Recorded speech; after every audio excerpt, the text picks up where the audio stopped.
네, 오늘 하나님께서 우리들에게 주신 말씀은 사도행전 27장 18절로 26절의 말씀입니다. 사도행전 27장 18절로 26절의 말씀. 신약성경 236페이지입니다.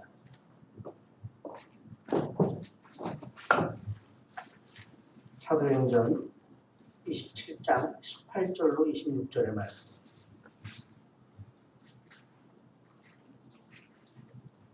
신약성경 236페이지입니다. 사도행전 27장 18절로 26절의 말씀.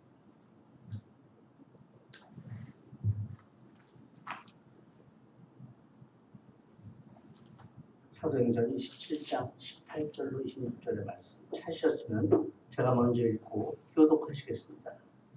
우리가 풍랑으로 심히 애쓰다가 이튿날 사공들이 짐을 바다에 풀어버리고 그들의 손으로 내버립니다. 여러 날 동안 해도 별로 보이지 아니하고 큰 풍랑이 그대로 있음에 구원의 여망마저 없어졌더라. 여러 사람이 물에 목숨을 내렸으니 바울이와 함께서 말하되 너희는 내 말을 듣고 그에 대해서 떠나지 아니하여 이 타격과 손상을 면할 거라는 기억하였느니라. 내가 너희를 권하노니 이제는 안심하라. 너희 중 아무도 생명에는 아무런 손상이 없겠고 오직 백분이리라. 내가 수탄받고 내가 생각의 자가 어젯밤에 내 곁에서 말하되 바울아 두려워하지 말고 내가 가이사 앞에 서야 하겠고 또 하나님께서 너와 함께 하는 자를 다 내게 주셨다 하였으니 그러므로 너희는 안심하라. 나는 내게 말씀하신 그대로 되라고 다 같이 그런즉 우리가 반드시 한 성에 거리리라 하더라. 아멘. 아멘.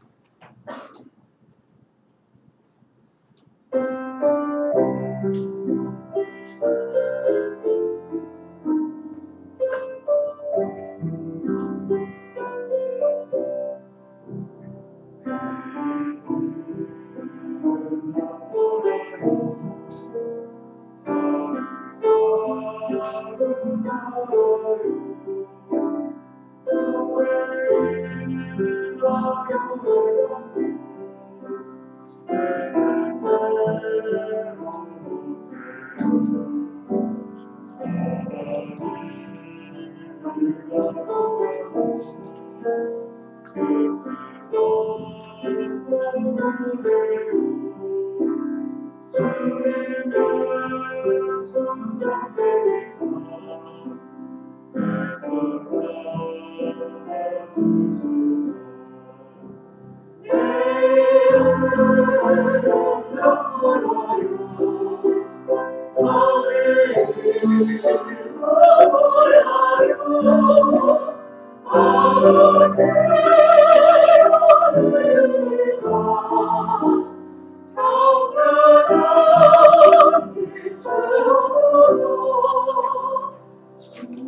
성가대회에서 다시 한번 박수.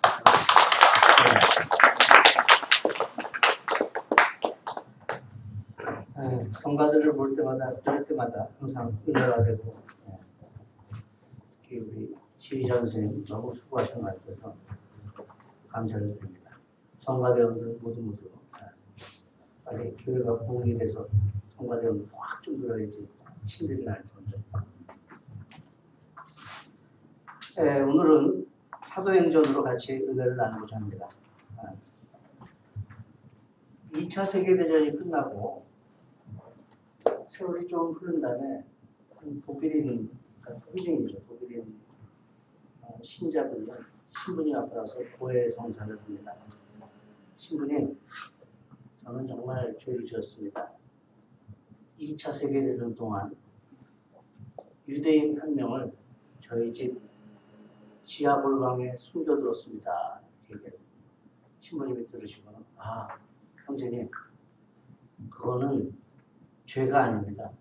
오히려 상 받을 일이죠. 하고 얘기를 했습니다. 이 독일인 신자분께서 그런데요, 제가 좀 잘못했다고 생각하는 게 숙박비를 계속 받았거든요. 이렇게 얘기를 했습니다. 신부님이 에이, 그건 뭐 이렇게 좋은 일은 아니지만 좀 나쁜 일도 아니니까 괜찮습니다. 그런데 신부님, 제가 오늘 온 이유는 신부님께 좀 여쭤보러 왔습니다. 그 유대인 형제님한테 전쟁이 끝났다고 얘기해야 될까요? 말아야 될까요? 그걸 좀 알려달라고 얘기했다고 물어봤다고 합니다. 여러분들 다 웃지만 이 경제가 돈이라는 게 위력이 대단하다는 거예요. 그 짭짤한 수입 앞에서 이걸 얘기를 해줘야 되느냐, 참 계속 수입을 받아야 되느냐, 이게 참 큰 고민이었다는 겁니다. 우리들도 마찬가지예요. 신앙이 좋다고 하지만 신앙은 정말 그 경제 앞에서 빛을 발해야 됩니다. 경제나 성적들 뭐 이런 거를 다 뛰어넘어야 돼요, 사실.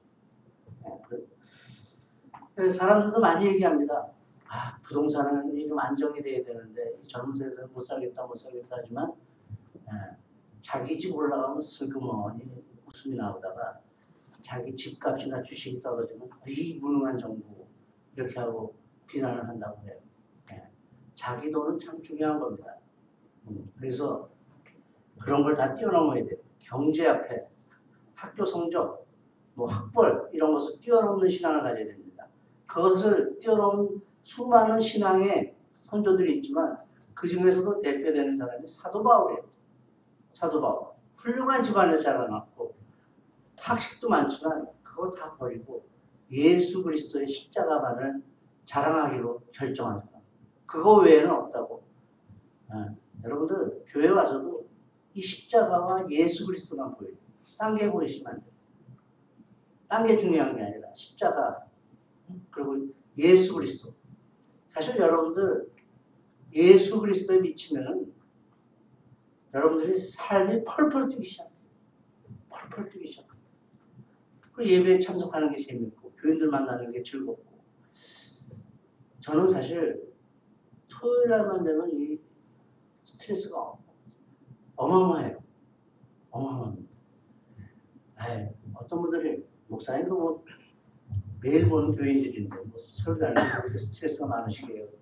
그런데 매일 보는 조금 교인이라서 좀 많이만 있어도 좀 이렇게 해도 좀 별로 안 들릴 것 같은데 매일 비슷한 사람들이 매주 모이는데 여기서 또 딴소리를 해야 되고 또 감동을 줘야 되니까 그게 스트레스예요. 근데 주일날 아침만 되면은 집에서 딱 나서는 순간에 여러분들이 참 보고 싶어요. 여러분 만나는 게 참 기쁩니다. 이제는 뭐 설교 준비를 더 이상 못하니까 가서 만나는 것 자체가 기뻐지는 거예요. 만남이 기뻐. 여러분들도 사실 이 교회 와서 교인들 만나는 게 기뻐야 돼요. 누가 보고 싶고 이렇게 일주일 동안 못 봤던 것들 서로 만나는 게 기뻐져야 된다는 겁니다. 사도 바울은 십자가만을 바라보면서 형제들을 만나는 걸 기뻐했기 때문에 여러분들 지금 생각해 보세요. 그 터키라는 땅이 어마어마하게 큰데 예루살렘에서 터키로 해서 유럽을 그냥 걸어서 배 타고 그냥 댕기면서 복음을 전파했던 사람이에요. 그분은 딴 걸 바라지 않았습니다. 뭐 돈을 바라거나 딴 거 바라지 않고 그냥 예수 그리스도의 복음만 전하면은 그걸로 끝이다.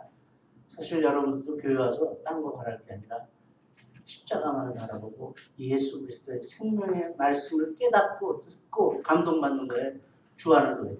그게 최고라는 걸 깨닫는 순간 세상에 다른 것은 없어지는 겁니다. 오늘 본문은 사도 바울이 죄진 게 없어요. 죄진 게 없습니다. 죄진 거라면 예수 그리스도의 복음을 전하다가 체포됐어요. 여러분들 항상 말씀드리지만 세상은 억울한 일의 연속이에요. 사도 바울이 봅시다. 예수님도 억울하게 돌아가셨어요. 이번 주 화요일에 사람들하고 같이 대화를 나누다가 제가 그런 말씀을 드렸습니다. 기독교에서 뭐 어쩌고저쩌고 뭐 얘기를 하는데 제가 딱 한마디로 말씀드렸어요. 예수님은 진보였기 때문에 보수들이 죽여버렸어요. 당시에. 굉장한 진보였습니다. 진보라서 그 당시에 사두개인, 바리새인들이 쟤 엉뚱한 소리 한다? 죽여버렸습니다. 그래서 사실은 크리스찬이라고 하면은 진보에 가까워야 돼, 사실은. 왜? 우리는 예수님의 제자니까. 여러분들 그 얘기를 했더니 다들 조용해졌습니다. 여러분들도 그걸 확실하게 해주셔야 돼요. 예수님이 급진보였다. 그 당시에는 급진적인 사고를 말씀하셨던 분이에요. 그러니까 보수들이 저거 위험하다 죽여버렸어. 네.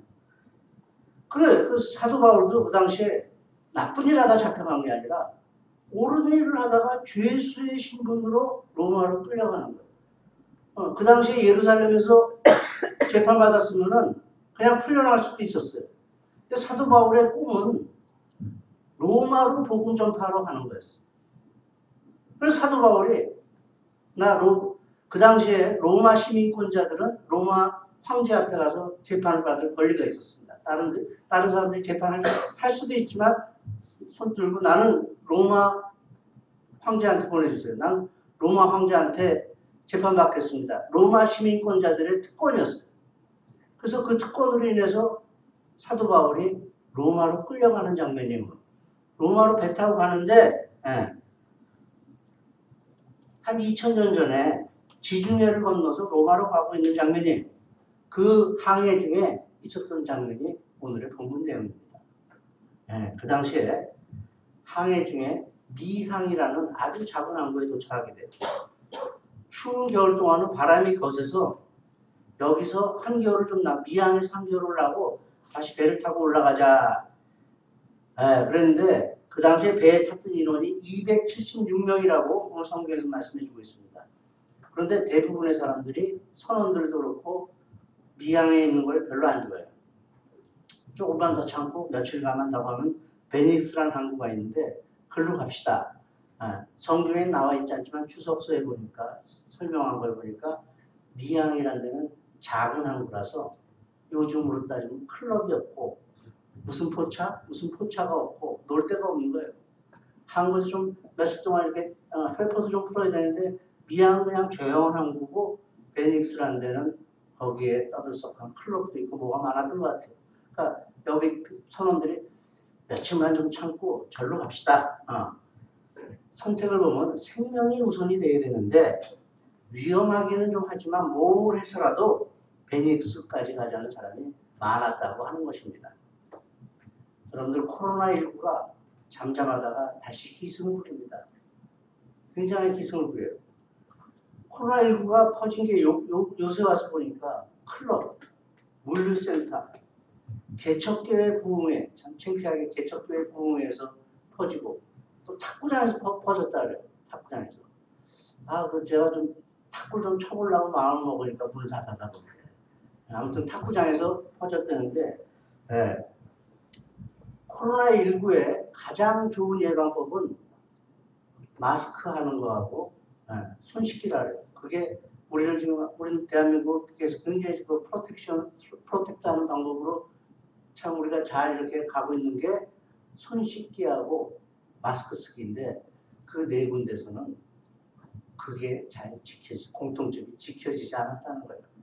무슨 말이냐면 방역 수칙에 마스크하고 손 씻기가 있는데 마스크를 잘 쓰지 않고 클럽에서 놀고 물류센터에서도 그랬고 개척교회 부흥회 몇 교회들이 모여서 그 목사님들이 마스크를 안 쓰고 있었다 그래요. 그리고 탁구장에서도 탁구를 치면서 이걸 치고 탁구를 칠 수가 없어요. 벗고 쳐야 되니까 땀이 섞이면서 코로나19가 다시 이렇게 좀 기승을 부리게 됐다는 거예요. 여러분들 저는 그걸 들으면서 이 방역 수칙하고 신앙생활하고 참 비슷하다는 생각을 했어요. 방역 수칙을 지키면 코로나로부터 보호가 되는데 방역 수칙을 지키지 않으면 위험에 노출되는 거예요. 마스크를 쓰고 안 쓰고는 우리들의 자유입니다. 하나님의 말씀대로 살고 안 살고도 우리의 자유예요. 그런데 방역 수칙을 지키면 어떤 상황 속에서도 코로나19로부터 우리가 보호가 되고 하나님의 말씀대로 살아야지 우리가 보호가 되는 거지 하나님의 말씀대로 살지 않으면 위험에 노출되게 돼 있다는 거예요. 예. 말씀대로 살아야지 우리가 세상의 위험으로부터 보호가 돼요. 방역 수칙을 지켜야지 코로나19로부터 보호가 되는 것 같지. 예. 그리고 코로나19에 걸리면 그 책임은 내가 지는 거예요. 그리고 내가 하나 걸려서 끝나면 좋은데 코로나19에 걸리면 주변에서 엄청나게 피해를 많이 끼치게 됩니다. 여러분도 착각하는 게 신앙생활도 내가 그냥 하나 잘못하면 되지 하지만 내가 잘못하는 걸로 인해서 주변에 엄청난 영향력을 미쳐요. 엄청난 영향력을 미칩니다. 그렇기 때문에 나 하나 신앙생활 잘하는 거, 말씀대로 살아가는 거 굉장히 중요한 거예요. 굉장히 중요한 겁니다. 그래서 이 방역 수칙하고 하나님의 말씀은 설교를 준비하면서 참 비슷한 면이 많구나 이런 생각을 했습니다. 그래서 말씀대로 살아가는 게 나를 위할 뿐만 아니라 내 주변에도 선한 영향력을 끼치게 됩니다. 굉장히 중요한 겁니다. 우리들도 신앙생활의 기본이 내 생각하고는 좀 다르더라도 하나님의 말씀대로 살아야 돼요.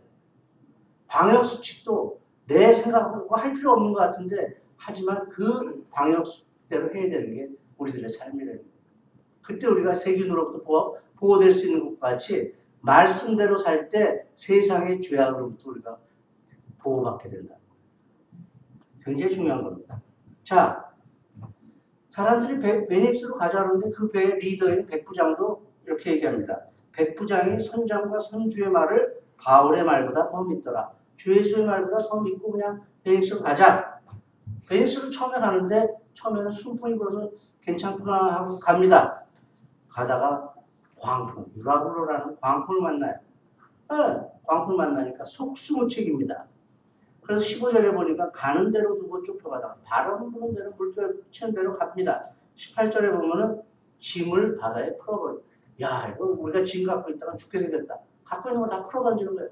그거를 가지고 갈 줄 알았는데 하나님이 한번 흔들어 놓으니까 그거 다 버리고 그리고 나서도 20절에 보니까 구원의 여망이 다 없어졌더라. 이제 죽게 생긴 거예요. 이제 죽었다. 끝났습니다. 살 수가 없게 되었습니다. 한 번 잘못된 선택으로 선택을 잘해야 됩니다. 신앙생활은 선택이에요. 하나님을 선택하느냐, 세상을 선택하느냐, 하나님을 선택하느냐, 내 욕망을 선택하느냐, 하나님을 선택하느냐, 세상의 방법을 선택하느냐, 이 선택에 따라서 우리들의 운명이 달라집니다. 잘못된 선택으로 죽게 생겼습니다. 그렇게 그때 사도 바울이 얘기하는 거예요. 22절에 보니까 이제는 안심하라 이렇게 얘기합니다. 인간의 모든 노력이 끝난 그 시점에 희망이 사라진 그 시점에 이제는 안심하라고 사도 바울이 얘기했다는 것입니다.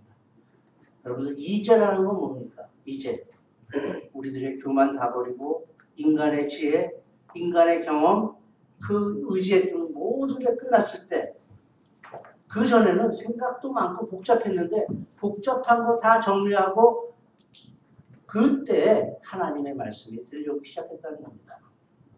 네, 여러분들 보려고 하지 않으면 보이지 않아요. 들으려고 하지 않으면 들리지 않습니다. 보겠다는 마음이 있어야지 보이고 듣겠다는 마음이 있어야지 들리는 거예요. 나는 아주 안 보겠다, 안 듣겠다 하면 아무것도 보이지 않고 아무것도 들리지 않는 법인 것입니다. 영적으로 죽은 사람에게 뭐가 들리겠습니까? 영적으로 죽은 사람에게는 아무리 좋은 말씀을 드려도 소용이 없다는 겁니다. 고집으로 꽉 차 있는데 내 마음은 정했어요, 세상으로. 근데 하나님의 말씀이 암만 얘기를 해도 소용이 없는 거예요. 자기 정한 방향으로 갑니다. 그리고 그거에 대한 책임은 내가 져야 되는 거예요. 목회자의 참 안타까운 그런 데 있어요. 저 길로 가면 안 되는데 그 길로 가지 말라 그러면은 상처받아요. 그러니까 상처받지 않게 그 얘기를 잘해야 되는데 그게 쉽지 않아요. 그게 참 쉽지 않습니다. 그걸 바라보고 있으면 참 너무 가슴이 아픈 거예요.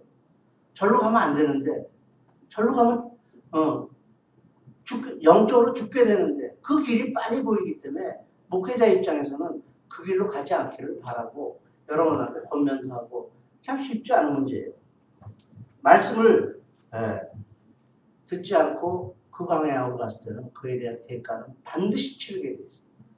반드시 치르게 돼 있습니다. 여러분들 사기당하는 사람들을 보시면 딱 맞아요. 사기당하는 사람들을 보면은 무엇 때문에 사기당해요? 내 욕심 때문에 사기당해요. 그 사람은 그럴 리가 없어요. 내 욕심이 없으면 절대 사기 안 당해요. 내 욕심이 없으면 사기당하지 않습니다. 내 욕심이 있기 때문에 사기당합니다. 그래도 저기서 뭔가를 얻겠지. 사기당합니다. 그래서 여러분들 참 저는 그 말씀이 너무너무 잘 맞는다고 생각해요. 야고보서 1장 19절의 말씀이 여러분들 이 말씀 딱 외우셔야 돼요. 같이 읽어봅니다. 욕심이 잉태하는 즉 죄를 낳고 죄가 장성하는 즉 사망을 낳아요. 욕심이 사망으로 변하는 거예요. 욕심이. 욕심, 고집 지나치면은 하나님이 보이지 않고 판단력이 아주 없어져 버려요. 고집 부리면 판단력이 없어집니다. 그래서 결국은 망하는 길로 가지만 그거를 암만 얘기해 줬어요. 그러니까 우리가 제일 중요한 거는 욕심을 버릴 줄 알아야 되고 고집을 버릴 줄 알아야 돼요. 저는 이제 60대 중반을 지나갑니다. 이제 60대 중반을 지나갖고 이제 노인이 되니까 제일 항상 기도하고 하나님하고 대화하면서 제일 기도하는 제목 중에 하나는 고집 부리지 않게 해달라. 고집 부리지 않게. 고집 부리고 내 마음대로 하면은 젊은 사람들과의 대화가 다 단절돼요. 고집 부리지 않고 잘 경청하고 같이 대화할 수 있게. 그러니까 여러분들 목사만 그러지 않는 게 아니라 여러분들도 고집 부리지 말아요. 하나님의 말씀을 내가 어긋나지 않게 살아가고 있느냐 항상 비춰봐요. 내 욕심대로 살고 있지 않은가. 내 방식대로 살고 있지 않은가. 자, 이제 구원의 여망이 없어지고 이제 죽었다 그럴 때 사도 바울이 이제는 안심하라. 우리 교회 정황은 여러분들 세상이 다 흔들려도 이제는 새하늘 교회에 왔으니 안심하라. 아멘 하시는 거예요. 네, 안심하셔도 됩니다. 근데 사도 바울이 이제는 안심하라고 하는 게 그 근거가 세상적인 거나 내 생각에 있지 않았다는 거예요. 중요한 게 하나님의 말씀이 들려왔다고 23절과 24절에 얘기합니다. 23절에 보니까 내가 속한 바 곧 내가 섬기는 하나님의 사자가 어젯밤에 내 곁에 서서 말하되 바울아 두려워하지 말라. 내가 가이사 앞에 서야 하겠고 또 하나님께서 너와 함께 항해하는 자를 다 내게 주셨다 하였으니 이렇게 얘기합니다. 하나님의 말씀을 듣고 사도 바울이 옮기는 거지 그냥 사도 바울이 그냥 좋은 뜻으로 그냥 절대 긍정의 사고를 가지고 이제 안심하라 이렇게 얘기하지 않았다는 거예요. 그래서 크리스찬들은 어려운 일을 만날 때 하나님의 음성을 들을 수 있게 간절하게 기도해야 되는 거예요. 사도 바울이 그냥 가만히 있는데 하나님의 사자가 나타나서 너 내일 밤 괜찮을까 이렇게 점쟁이처럼 얘기한 게 아닙니다. 어려울 때일수록 사도 바울이 엎드려 기도했을 때 하나님의 사자가 나타나서 이제는 안심하라고 얘기했거든요. 굉장히 중요한 겁니다. 이 신앙생활에 정말 기본되는 거면서도 정말 우리들에게 힘을 주는 구절들이에요. 이제는 안심하라. 하나님의 음성이 들려왔다는 거예요. 여러분들 하나님의 말씀이 들려왔다는 게 중요한 거예요. 사실상 전 세계는 우주는 하나님의 말씀으로 충만한데 말씀이 들리지 않는데 문제가 있는 거예요. 우리가 말씀이 들리지 않습니다. 하나님의 말씀이 전혀 들리지 않는 상태를 성경에서는 심판이라고 하고 성경에서는 또 다른 말로 사망이라고 합니다. 하나님의 음성이 들리지 않는 것, 사망이라고 하는 겁니다. 그렇게 되면 마음이 굳어지고 강팍해 대해서 비참하게 멸망하는 이야기들을 우리는 성경에서는 무수히 보아왔습니다. 그런데 나에게는 적용하지 않는 게 저와 여러분들의 문제입니다. 성경에서 그렇게 얘기했으면 아 나도 말씀에서 떠나면 안 되겠구나. 말씀대로 살아야겠구나. 이거를 깨우쳐야 한다는 거예요. 하나님께서 사실 우리와 대화하기 위해서 우리를 만드셨어요. 인간을 만든 목적은 하나님과 대화하기 위해서예요. 하나님은 그냥 우리에게 명령하기 위해서가 아니라 대화하기 위해서 만들어졌습니다. 그래서 여러분들 성경에 보면 부르는 게 많잖아요. 아브라함아, 처음에 아담아 불렀잖아요. 아담아. 아브라함아, 모세야, 사무엘아. 지금도 저와 여러분들을 계속 부르고 계세요. 이름을. 부르고 계십니다. 그래서 영적으로 깨어있는 사람들은 듣는 거예요. 여러분에게는 지금 하나님의 음성이 어떻게 들려오고 있습니까?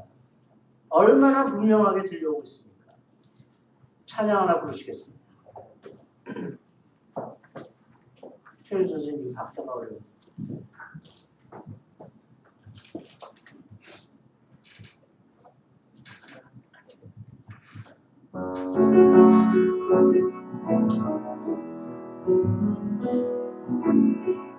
어두워진 세상 길을 주님 없이 걸어가다 나의 영혼 어두워졌네. 어느 것이 길인지 어느 것이 진리인지 아무것도 알 수 없었네. 주님 없이 살아가는 큰 삶 실패한 삶을 뿐이네. 사랑하는 나의 주님의 영혼 누구에게 하소서. 열어라 열려라 눈을 보게 하소서. 죄악으로 어두워진 나의 영혼 나의 눈을 보게 하소서. 아무것도 알 수 없고 아무것도 볼 수 없고 아무것도 들을 수 없네. 세상에서 방황하며 이리저리 헤매이나 사랑하는 주님 만났네. 어두웠던 나의 몸이 열리고 막혔던 귀가 열리네. 답답했던 나의 마음 열리고 나의 영혼 열리네.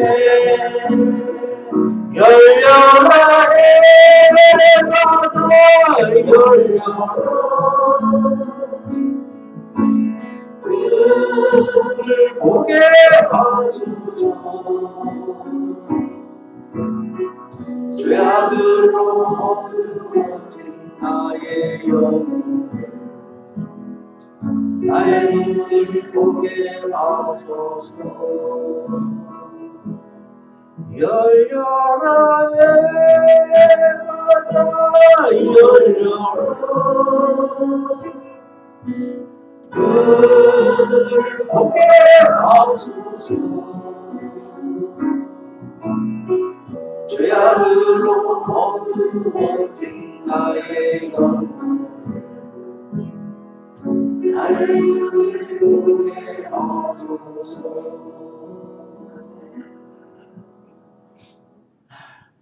뭐가 보이십니까? 뭐가 들리십니까? 신앙생활은 뭔가 보고 뭐가 듣는 거예요. 사도 바울이 그러잖아요. 어젯밤에 주의 사자가 와서 나에게 말씀하셨다. 여러분들도 주의 사자가 내 어려운 일 있을 때 나한테 말씀하셨다. 그렇지 않고 내 뜻대로 얘기하는 건 안 돼요. 그렇죠. 하나님이 말씀하신 걸 전하는 거. 그것을 성경에서는 신학적으로는 예언이라는 거예요. 예자를 저금할 때, 저축할 때 예금자를 씁니다.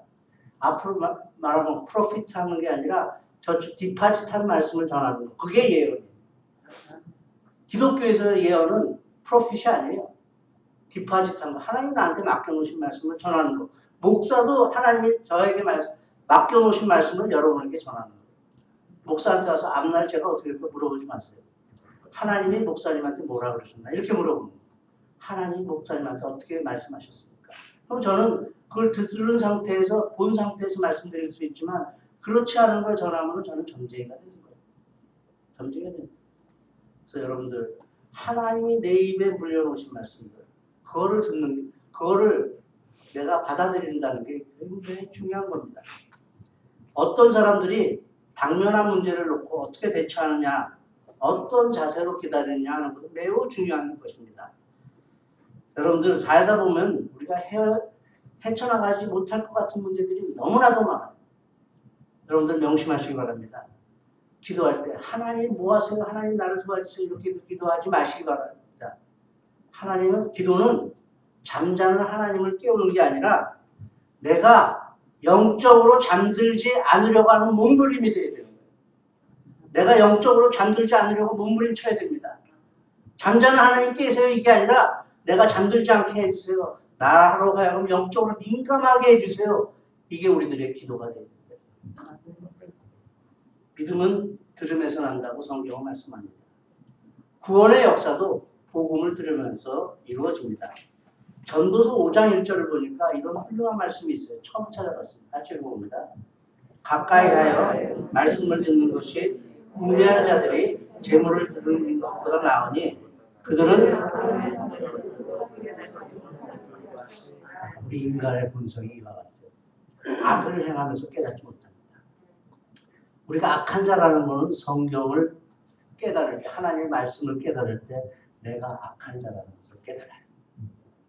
여러분들, 우리는 제일 기분 나빠하는 말이 죄인이란 말이에요.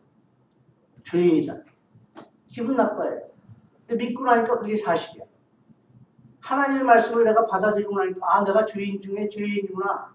그래서 누가 죄인이지 그러면 우리는 죄인이지 이렇게 얘기를 하지 기분 나빠하지 않아.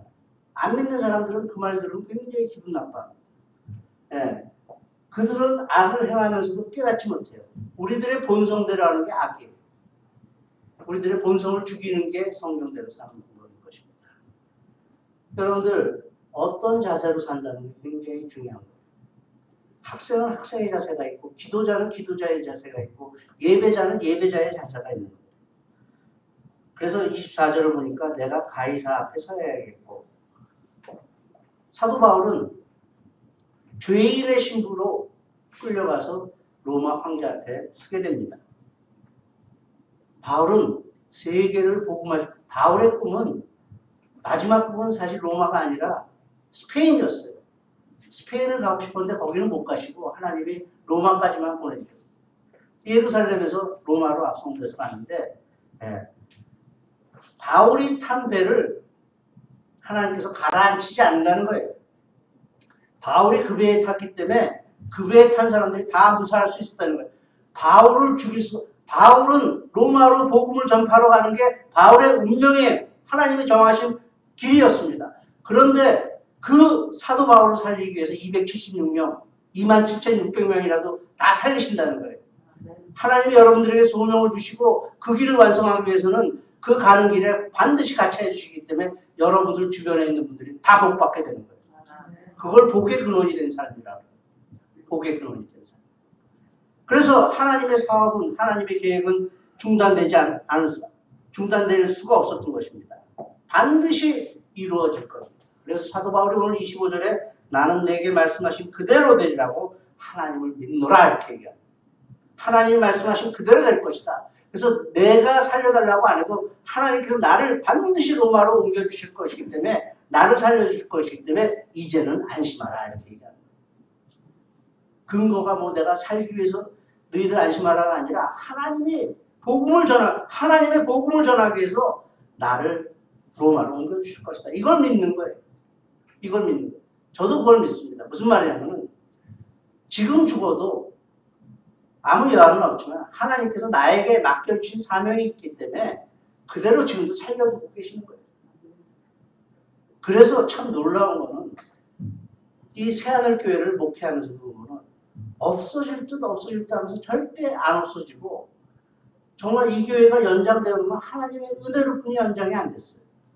제가 뭐 살려고 아둥바둥한 적도 없고 정말 기적같이 하나님이 연결시켜서 살려나십니다. 하나님의 역사는 끊임없이 계속돼요.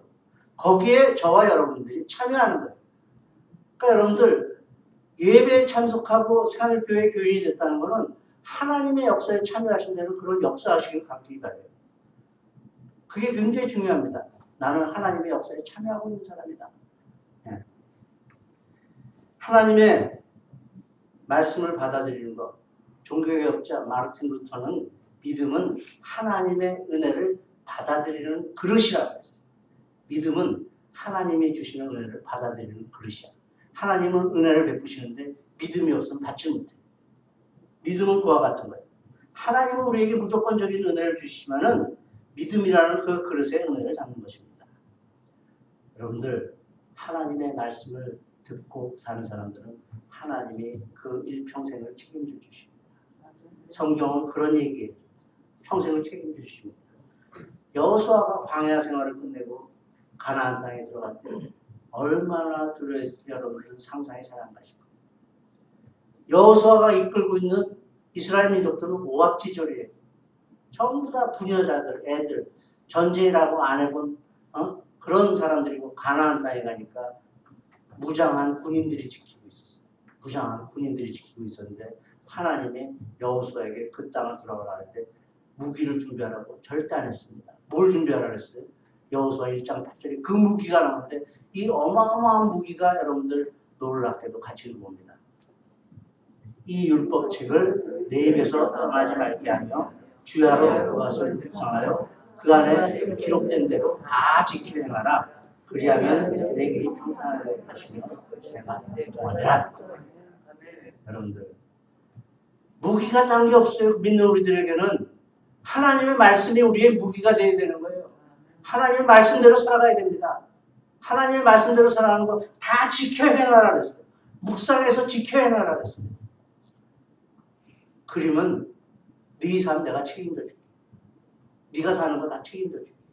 이게 성경에서 말하는 진리고 그리고 이 땅에서 지금까지 그런 역사는 지금까지도 계속되어 오고 있습니다. 믿음이 좋은 사람들은 그걸 믿는 사람들. 사랑하는 교회 여러분들, 세상이 얼마나 험하고 힘듭니까? 그 가운데 어떻게 살아야 안전할까? 어떻게 살아야지 좀 평탄하게 살 수 있을까? 우리 애들도 잘 길러야 되는데 고민이 많으실 겁니다. 사랑하는 새하늘교회 교회 여러분들, 세상의 말을 듣고 세상의 판단에 따라 우왕좌왕하지 마시기 바랍니다. 먼저 여러분들이 영적으로 깨어나서 하나님께 기도하고 하나님의 들려주시는 그 세미한 음성이 있을 거예요. 크게 말씀하지 않습니다. 그 세미한 음성에 귀 기울여서 하나님의 말씀에 순종하여 하나님의 말씀을 무기로 이 힘들고 거친 세상에서 마침내 승리하게 되는 저와 여러분들 되시기를 예수 그리스도의 이름으로 축원합니다. 다 같이 기도하시겠습니다. 사랑의 주님, 오늘 말씀을 통하여 우리의 인생을 다시 한번 점검해 봅니다. 하나님을 믿는다고 하면서도 내 생각대로, 내 신념대로, 내 고집대로 살아왔으면 이 시간 고백드리오며 영적으로 깨어나 이제는 안심하라는 하나님의 그 세미한 음성으로 이 힘들고 거친 세상 헤쳐나가기로 결단합니다. 도와주시옵소서. 우리를 택하시고 신실하게 이끄시는 존귀하신 예수 그리스도 이름으로 간절히 기도했습니다. 아멘.